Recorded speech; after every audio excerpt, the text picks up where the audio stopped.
You spoke to us a little bit during the conference too about this whole thing of being the head and not the tail. Just explain that. Yeah, you know, Johnny. and I don't know how much the church here has been exposed to hearing this terminology in the States, particularly certain segments of the church have run with that message for a while. We're the head and not the tail, and something you get excited and jump around Yeah. about. But it hasn't worked. But it hasn't worked, because even the context of it out of Deuteronomy 28, it was Moses right before he's handing off the baton to Joshua.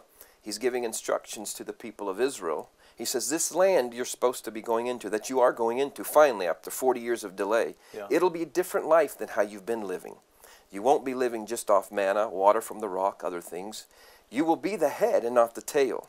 But you have to displace the 7 nations greater and mightier than you, the Hittite, you know, the Yes. Hittites, Jebusites, the Girgashites. You have to take on impossible enemies. You displace them, then you will be the head. And so as the body of Christ, we've primarily operated as the tail. We're the reactionists, the protesters, and everything else. And you have to still do that when you have to do it. And it's not that we stop doing that, but it's not our call. Our call is to be those who are exerting the primary influence in all these head sectors of society.